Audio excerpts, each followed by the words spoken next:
Baiklah, pembicara selanjutnya adalah salah satu harta karun yang ditemukan bangsa Indonesia. Memang tidak mudah untuk mendapatkan kepercayaan dan dukungan dari orang ini. Namun, jika orang ini sudah menaruh kepercayaan pada suatu hal, bahkan jika langit runtuh pun, dia akan terus maju dan berjuang.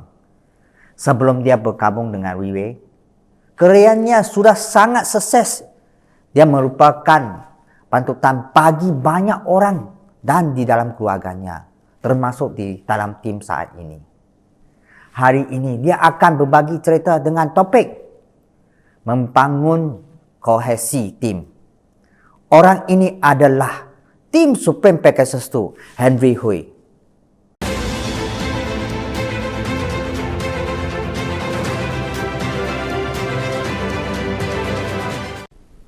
Apa kabar semuanya? Nama saya Henry Hui. Terima kasih atas perkenalan dari General Manager MK Wong. Topik saya hari ini adalah membangun kohesi tim. Bagi saya, kohesi adalah indikator penting yang menentukan kesuksesan sebuah tim. Ia merupakan kemampuan tempur dalam tim. Jika partner dalam tim memiliki perbedaan dan konflik antara satu sama lain, dan setiap orang hanya peduli pada dirinya sendiri, maka tim tersebut tidak akan bisa bersatu. Hanya jika tim memiliki hubungan yang harmonis, mempunyai tujuan dan pendapat yang sama, memiliki rasa persatuan dan dapat bekerja sama dengan baik, barulah dapat bergerak maju menuju tujuan organisasi yang lebih besar. Dapat kamu lihat, hari ini kita berada di sebuah industri di mana setiap orang berasal dari tempat yang berbeda. Lingkungan, tumbuh kembang, kepribadian, dan preferensi yang berbeda. Bahkan, meskipun tumbuh di lingkungan yang sama pun, pada akhirnya akan berbeda dikarenakan pengaruh dari pendidikan, latar belakang, dan sudut pandang dalam memandang masalah. Penting bahwa setiap orang itu memiliki kemampuan dan juga keahlian yang berbeda. Meskipun orang ini adalah seperti selembar kertas kosong yang pada awalnya belajar dengan sangat rendah hati, tetapi saat dia bertumbuh, mungkin dia bisa mempunyai ide dan pemikiran sendiri. Dan bila ide yang muncul itu berbeda, maka akan mudah timbul perselisihan. Jika terjadi perselisihan, maka akan mengakibatkan keretakan yang besar untuk seluruh tim. Bahkan, yang merupakan anggota keluarga pun memiliki kemungkinan untuk bertengkar. Apalagi sekelompok orang yang sebelumnya mereka datang ke organisasi ini dan tidak mempunyai hubungan satu sama lainnya. Saat masalah datang dan melibatkan profit, maka akan sangat mungkin timbul perpecahan. Karena semua orang hanya akan berpikir untuk melindungi diri sendiri. Jika terjadi seperti itu, maka tidak layak untuk disebut tim ataupun organisasi. Lebih layak untuk disebut sebagai mitra bisnis sementara. Jadi, bagaimana cara menyatukan orang-orang dengan latar belakang dan kualifikasi berbeda untuk berkumpul bersama? Ini adalah topik yang sangat penting. Karena sebagai pemimpin dalam organisasi, saya tidak bisa mengandalkan diri saya sendiri, tetapi harus mengandalkan kekuatan dari tim. Jika tidak, maka tidak peduli seberapa banyak Anda melakukannya, kita semua hanyalah seorang penjual. Anda bertanya kepada saya, bisakah seorang penjual berhasil? Tentu saja bisa. Tetapi penjual yang terhebat pun hanyalah satu orang. Mempunyai waktu yang sangat terbatas, kemampuannya pun juga terbatas. Dengan kata lain, pada akhirnya semua itu masih dibatasi dalam sebuah bingkai. Tapi jika yang kita miliki adalah tim, di mana setiap orang bekerja sama satu sama lainnya, maka akan dapat mencapai efisiensi yang lebih baik untuk menghasilkan lebih banyak pencapaian. Saya beri contoh. Faktanya, kita bisa melihat banyak orang hebat dalam sejarah. Kemampuan pribadi mereka juga sangat hebat. Tetapi di belakang, mereka masih terdapat tim yang kuat. Dan sekelompok orang itu bekerja sama untuk mencapai prestasi yang lebih besar. Riway seperti itu. Beberapa tahun yang lalu, ketika perusahaan berkembang pada level tertentu, bos mulai membagi departemen lebih banyak lagi dan mengangkat direktur baru. Hingga saat ini, berbagai negara telah mempunyai general manager masing-masing. Perusahaan melakukan ini selain ingin untuk dapat menghasilkan lebih banyak talenta, tetapi juga berharap bisa membangun tim yang sangat kuat. Saya percaya pada bos. Seseorang yang memiliki kemampuan untuk mengelola setiap negara, setiap departemen dengan baik. Tetapi hari ini, jika ada sekelompok orang yang arah dan tujuannya sama dengan bos, maka mereka dapat membagi pekerjaan satu sama lain.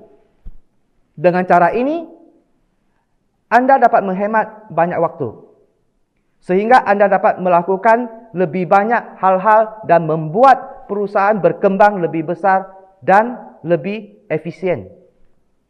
Tapi, seperti yang saya katakan sebelumnya, ini bukanlah tugas yang mudah. Riway adalah perusahaan internasional. Tim perusahaannya berasal dari berbagai negara di dunia dan terdiri dari orang-orang dari berbagai pasar. Tetapi Anda akan menemukan perusahaan ini memiliki rasa kebersamaan yang kuat, sehingga kohesi dapat dikatakan sebagai performa tertinggi. Setiap karyawan di sini dari lubuk hati yang paling dalam bersedia untuk berkontribusi di perusahaan ini, walaupun mereka mempunyai bagian dan tugasnya masing-masing. Tetapi setiap kali perusahaan memutuskan untuk melakukan sesuatu, sesulit apapun tugasnya, semua orang tidak akan membedakan antara Anda dan saya, tetapi bekerja sama untuk menyelesaikan semua tujuan. Meskipun di tengah prosesnya menemui kesulitan, itu hanya akan membuat mereka untuk saling mendorong dan mendukung. Jadi ketika saya pertama kali bergabung dengan Riway, saya mengamati bagaimana perusahaan melakukan ini. Karena itu saya berpikir, jika saya memiliki tim seperti itu, maka level dan titik mana yang akan dapat saya lampaui. Setelah melakukan observasi beberapa waktu, saya menemukan dua poin kunci utama. Dan itulah yang membuat Riway telah menjadi perusahaan yang kohesif. Kunci yang pertama adalah memenuhi permintaan.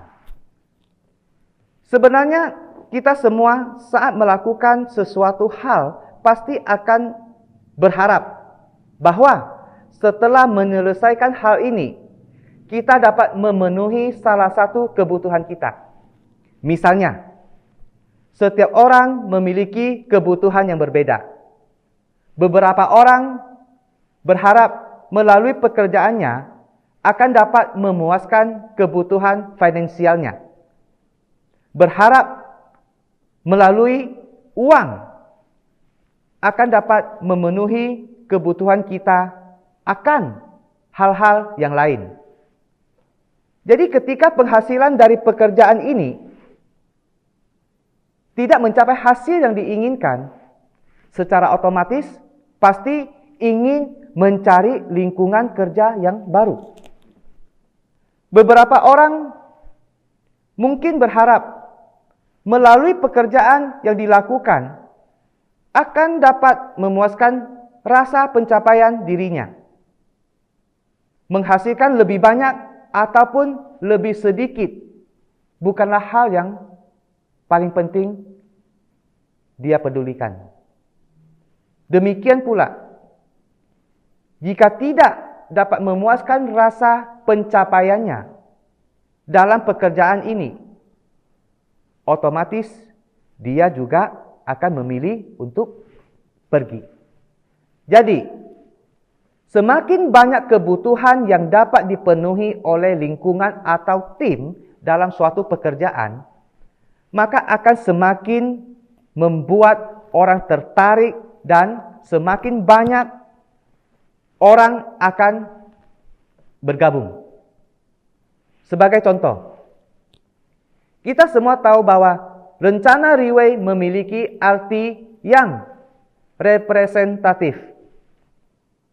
6 tujuan yang sering kita ucapkan adalah ekonomi, kesehatan, kehidupan sosial, keluarga, pikiran, dan jiwa. 6 tujuan ini ada dalam tujuan hidup setiap orang dan pasti perlu untuk dipenuhi. Dan semua orang berharap memiliki kinerja luar biasa di 6 bidang ini. Bahkan ingin mendapat suatu pencapaian. Tetapi Anda mungkin telah mencapai tujuan ekonomi, tetapi kehilangan tujuan kesehatan. Ketika Anda telah mencapai tujuan keluarga, Anda mungkin dapat kehilangan tujuan keuangan. Tetapi jika Anda bergabung di Riway, semua itu akan berbeda. Di sini kami menggunakan pikiran dan semangat kami untuk meningkatkan ekonomi kami. Dan melalui produk kami mendapatkan kesehatan. Dan ini merupakan industri yang dimiliki perseorangan. Dalam segi sosial, tidak perlu banyak dijelaskan. Anda akan menemukannya sendiri dalam keseluruhan proses. Semua orang akan terus bekerja sekaligus mengurus keluarga. Bahkan, Anda akan menyadari bahwa banyak dari mereka merupakan seluruh keluarga yang bekerja. Bahkan, banyak dari mereka merupakan seluruh keluarga yang bekerja bersama di sini. Jadi, biasanya begitu seseorang masuk ke dalam bisnis ini, tidak peduli apakah dia seorang karyawan ataupun pedagang. Setelah beberapa waktu, maka semua orang yang ada di sini akan semakin terpesona. Karena hampir semua yang kita capai dan ingin miliki ada di sini. Kemudian, kunci kedua yaitu membuat orang-orang menyukainya. Setiap orang akan memiliki sesuatu yang mereka sukai dan tidak sukai. Jadi, saat kita mau tidak mau harus melakukan hal yang tidak kita sukai, atau saat kita tidak menyukai lingkungan kerja tersebut, maka kita tidak merasa nyaman dalam bekerja. Kalau begitu, tentu saja kita tidak akan ingin bergabung dan bekerja sama dalam lingkungan tersebut. Jadi tidak cukup untuk hanya memenuhi kebutuhan orang lain, tetapi juga perlu untuk menciptakan lingkungan yang disukai semua orang. Karena jika kita menyukai lingkungan tersebut, maka apapun yang kita lakukan di sini akan membuat kita merasa lebih semangat. Dan tentu saja akan membuat orang yang ingin berpartisipasi lebih banyak. Ketika semua orang ingin berpartisipasi dalam lingkungan ini, maka kohesi tim akan meningkat. Jadi apa yang harus kita lakukan untuk membuat orang lain menyukainya? Sangat sederhana. Selama kita selalu berpikir dari sudut pandang orang lain, untuk memahami tentang apa yang bisa kita lakukan untuk mitra kita. Memikirkan tentang apa yang bisa dilakukan untuk tim dan mengambil inisiatif untuk memperhatikan apakah orang-orang di sekitar kita mempunyai kesulitan. Menemukan cara untuk memotivasi mereka dan memberi mereka jawabannya saat mereka sedang menghadapi masalah. Maka perlu untuk selalu menemani dan membimbing mereka menuju pada jalan yang lebih lurus. Sehingga semua yang terlibat di sini akan merasa terlindungi dan merasa nyaman. Setelah jangka waktu tertentu, maka lingkungan yang baik itu akan tercipta. Ketika semua orang menyukai lingkungan, maka secara alami kekompakan tim akan meningkat. Jadi, ketika kita ingin membuat keputusan untuk tim, jangan memikirkan tentang apa yang kita inginkan. Tetapi, pikirkan tentang apa yang dibutuhkan oleh tim ini. Saya akan beri Anda contoh lagi. Secara umum, kita mengadakan beberapa pertemuan saat mau melakukan tindakan. Melalui pertemuan tersebut, kita membicarakan tentang apa yang ingin kita sampaikan. Jadi saya sering berpikir bagaimana cara untuk meningkatkan efek dari pertemuan ini guna untuk membantu mitra kita. Jadi, sebelum setiap pertemuan dimulai, saya akan mengenal orang-orang yang diundang oleh mitra saya. Kira-kira adalah orang yang bagaimana. Dan kemudian, di pertemuan itu membuat beberapa perubahan kecil. Ya, sebagai contoh, apakah orang-orang yang datang kali ini memiliki preferensi tentang sesuatu atau tempat diadakannya pertemuan. Mengadakan pertemuan ini di tempat yang disukai semua orang. Bahkan bisa juga menambahkan beberapa elemen yang disukai semua orang dalam rapat pertemuan.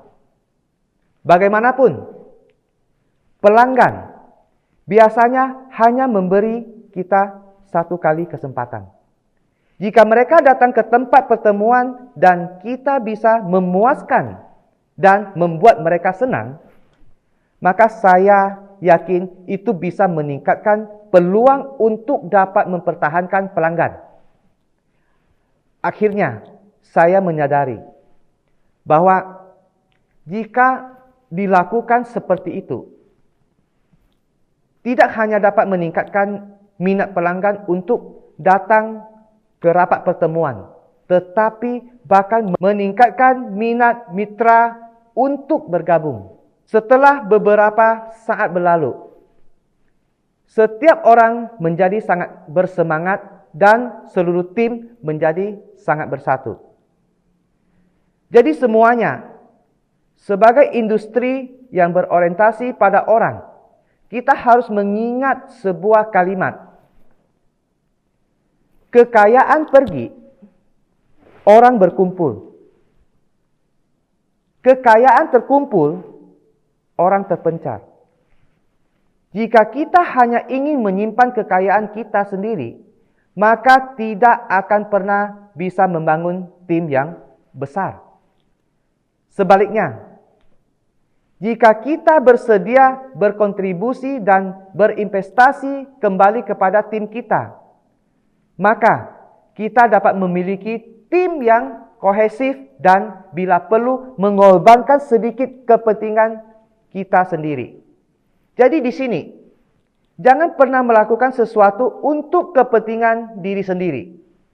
Jika semua berdasarkan oleh kepentingan pribadi, maka tidak akan dapat bertahan lama. Datang ke sini hari ini, tentu saja kita semua berharap dapat mencapai tujuan, mencapai karir seumur hidup. Dan hanya tim yang bersatu dan kohesif saja yang dapat membantu kita mendapatkan pencapaian yang tak tertandingi. Tentu kita tidak bisa hanya memikirkan diri kita sendiri. Titik awal untuk mewujudkan yaitu dengan mempertimbangkan juga orang-orang di sekeliling kita. Karena tim selalu lebih besar dari segalanya. Hanya dengan menyatukan tim, barulah kekuatan yang dahsyat dapat dibentuk. Dan hanya kekuatan inilah yang memungkulitan dan hambatan dalam proses pencapaian tujuan hidup kami. Seperti kata pepatah, kesatuan itu yang utama. Saya berharap melalui sharing yang saya bagikan hari ini, kita dapat membangun tim yang terkuat di Riway untuk menyelesaikan 6 tujuan hidup. Saya Henry Hui. Terima kasih semuanya.